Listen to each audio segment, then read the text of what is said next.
friends, welcome back. Today we have Chapter 13, The Delights of Anticipation. It's time Anne was in to do her sewing, said Marilla, glancing at the clock and then out into the yellow August afternoon where everything drowsed in the heat. She stayed playing with Diana more than half an hour more than I gave her leave to, and now she's perched out there on the woodpile talking to Matthew, 19 to the dozen, when she knows perfectly well she ought to be at her work. And of course he's listening to her like a perfect ninny. I never saw such an infatuated man. The more she talks and the odder the things she says, the more he's delighted, evidently. Anne Shirley, you come right in here this minute, do you hear me? A series of staccato taps on the west window brought Anne flying in from the yard, eyes shining, cheeks faintly flushed with pink, unbraided hair streaming behind her in a torrent of brightness. "Oh, Marilla," she exclaimed breathlessly, "there's going to be a Sunday school picnic next week in Mr. Harmon Andrews's field, right near the Lake of Shining Waters. And Mrs. Superintendent Bell and Mrs. Rachel Lynde are going to make ice cream. Think of it, Marilla, ice cream. And oh, Marilla, can I go to it?"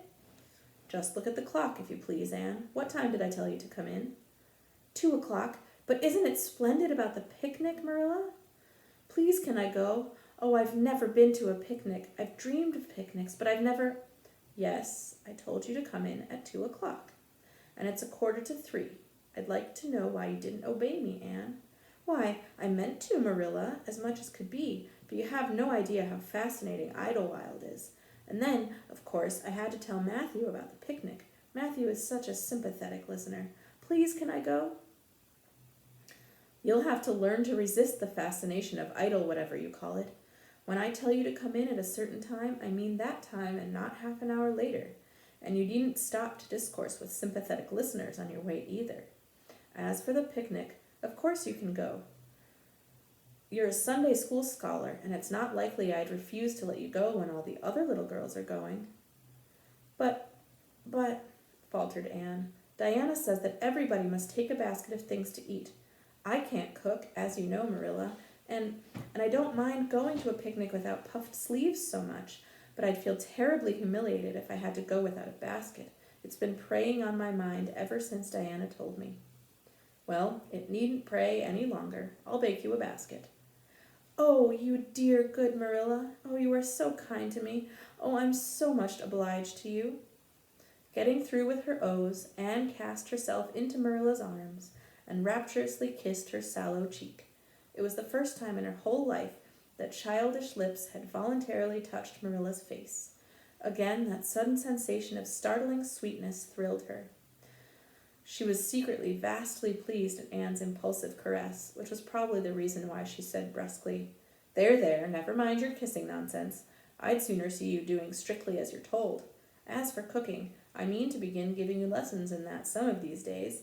But you're so feather-brained, Anne, I've been waiting to see if you'd sober down a little and learn to be steady before I begin. You've got to keep your wits about you in cooking and not stop in the middle of things to let your thoughts rove all over creation. Now, get out your patchwork and have your square done before tea time." "I do not like patchwork," said Anne dolefully, hunting out her work basket and sitting down before a little heap of red and white diamonds with a sigh. "I think some kinds of sewing would be nice, but there's no scope for imagination in patchwork. It's just one little seam after another, and you never seem to be getting anywhere." "But of course I'd rather be Anne of Green Gables sewing patchwork than Anne of any other place with nothing to do but play. I wish time went as quick sewing patches as it does when I'm playing with Diana, though. Oh, we do have such elegant times, Marilla. I have to furnish most of the imagination, but I'm well able to do that.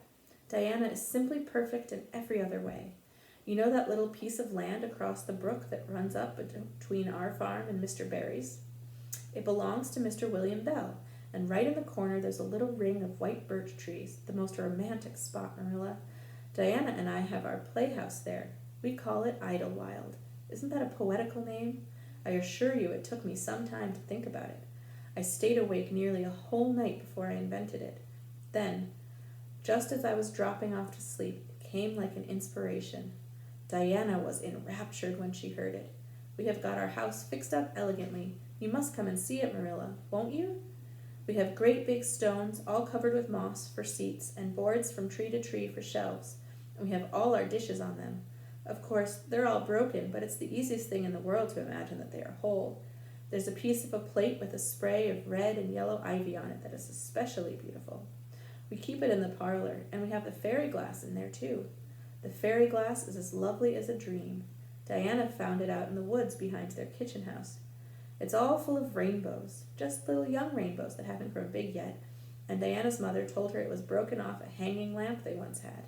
But it's nicer to imagine the fairies lost it one night when they had a ball, so we call it the fairy glass. Matthew is going to make us a table. Oh, we have named that little round pool over in Mr. Barry's field Willowmere. I got that name out of the book Diana lent me. That was a thrilling book, Marilla. The heroine had 5 lovers. I'd be satisfied with one, wouldn't you? She was very handsome, and she went through great tribulations. She could faint as easy as anything.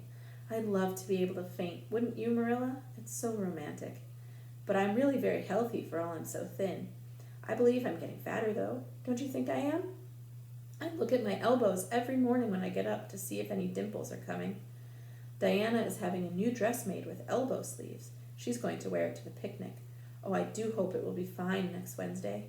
I don't feel that I can endure the disappointment if anything happened to prevent me from getting to the picnic.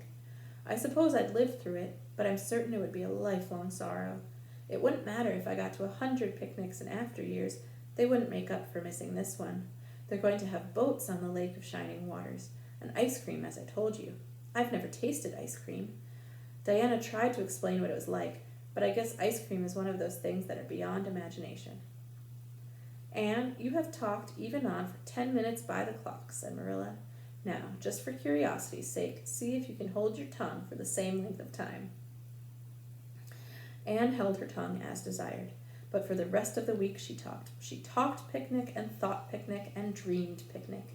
On Saturday it rained, and she worked herself up into such a frantic state lest it should keep on raining until and over Wednesday that Marilla made her sew an extra patchwork square by way of steadying her nerves. On Sunday, Anne confided to Marilla on the way home from church that she grew actually cold all over with excitement when the minister announced the picnic from the pulpit. Such a thrill as went up and down my back, Marilla. I don't think I'd ever really believed until then that there was honestly going to be a picnic. I couldn't help fearing I'd only imagined it. But when a minister says a thing in the pulpit, you just have to believe it. You set your heart too much on things, Anne, said Marilla with a sigh. I'm afraid there will be a great many disappointments in store for you through life. Oh, Marilla, looking forward to things is half the pleasure of them, exclaimed Anne.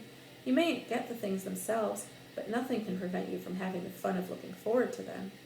Mrs. Lynde says, Blessed are they who expect nothing, for they shall not be disappointed. But I think it would be worse to expect nothing than to be disappointed. Marilla wore her amethyst brooch to church that day as usual. Marilla always wore her amethyst brooch to church. She would have thought it rather sacrilegious to leave it off, as bad as forgetting her Bible or her collection dime. That amethyst brooch was Marilla's most treasured possession. A seafaring uncle had given it to her mother, who in turn had bequeathed it to Marilla. It was an old-fashioned oval, containing a braid of her mother's hair, surrounded by a border of very fine amethysts.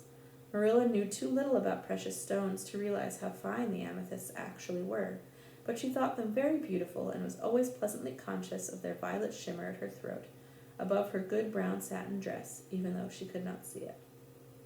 Anne had been smitten with delighted admiration when she first saw that brooch. Oh, Marilla, it's a perfectly elegant brooch. I don't know how you can pay attention to the sermon or the prayers when you have it on. I couldn't, I know. I think amethysts are just sweet.